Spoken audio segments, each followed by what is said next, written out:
Boop-a-loo, boop, boop. Gotta make a ringtone of that. Welcome one and all to The Goalmouth, a podcasting tour de force brought to you by Howler, Dirty Tackle, The Total Soccer Show, and the 1990s ABC sitcom Hanging with Mr. Cooper. I think that's right. I don't know about you, but I've got that Friday feeling. It's a mixture of excitement for all the games I'm going to watch this weekend, and that usual sense of existential dread that I have every other day of the week. Fun. Anyway, it's December 2nd in the year of our Lord 2016. I'm Ryan Bailey, and I have no idea what a Gilmore Girls is, so I'm not going to talk about it. So on today's pod, Pierre-Emerick Aubameyang challenges the fastest man of all time to a race. Jose Mourinho removes his Henrik Mkhitaryan blinkers, an exciting arrival for Manchester City. Riyad Mahrez throws some shade over North London, and how a Premier League manager was forced to change his Christmas tree by fan pressure. Fan pressure! Raining down on me.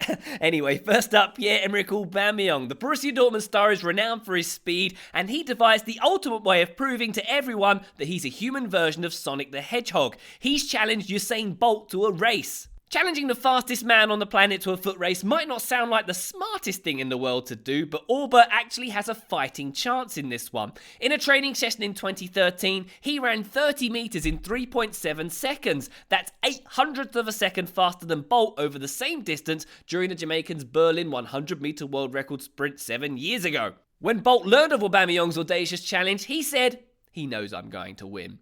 So will this be a race for the ages, or will this just end up being more empty publicity for the German sportswear company that happens to sponsor both Bolt and Borussia? Time will tell. We move on from Pierre-Emerick Aubameyang to another player whose name I definitely know how to spell without looking it up, Henrik Mkhitaryan. The Armenian was finally given a stage to shine during Manchester United's EFL Cup victory over West Ham earlier in the week, prompting Jose Mourinho to commend his, and I quote, evolution. I'm so happy because today was against a Premier League team with Premier League qualities with Premier League characteristics, Mourinho told Sky Sports, overusing the word Premier League a little bit, particularly in the case of West Ham, who weren't really Premier League quality in that game.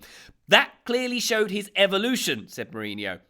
Hang on a second here, we're talking about last year's Bundesliga Player of the Season, who's been awesome for many seasons, and Mourinho's talking about him like a kid who just broke through to the team. We already knew he was the Mutt's nuts, Jose. You're not getting credit for leaving him out of the team for so long. So get ready for Mourinho's press conference in a few weeks when he describes a promising diamond in the rough he's found and dragged up to Premier League standard, going by the name of Bastian Schweinsteiger. Next up, big news. Jesus has arrived. I repeat, Jesus has arrived.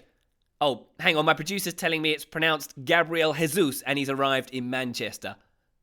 Hang on one second. My producer's now telling me that I don't actually have a producer in my ear. I'm sitting alone in my mum's basement right now covered in tortilla chip dust.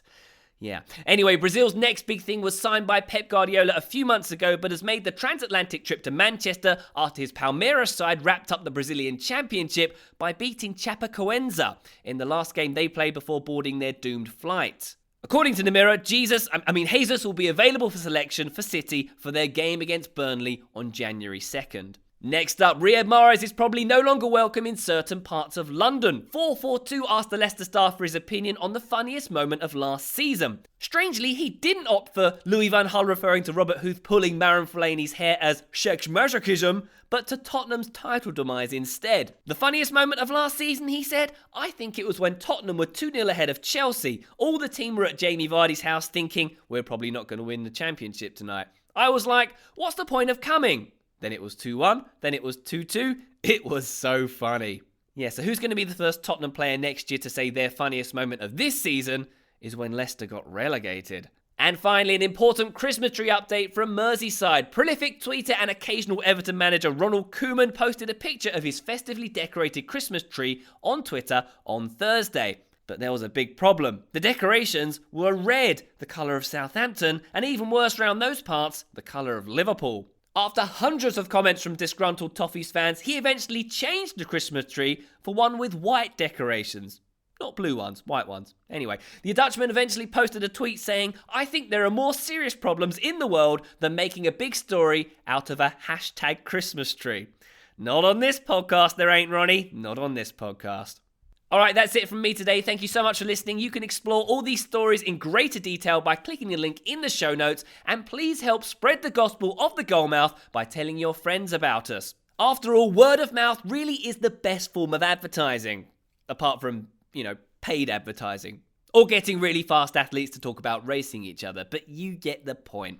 Also, I'll be your best friend forever if you head over to iTunes and leave us a review. Seriously, it really does help us out. User Johnny Webbs did exactly that when he wrote, "An Everton nod now and again would be nice." Well, today, Johnny Webbs, you got your wish, didn't you? Even if it was about Everton fans abusing their manager's choice of Christmas tree. All right, Ryan out. It's Brooks Peck on the Wheels of Steel on Monday. I leave you with today's Goalmouth top tip. If you can't say anything nice about Ronald Koeman's Christmas tree, don't say anything at all. Love to your mothers. See you next time.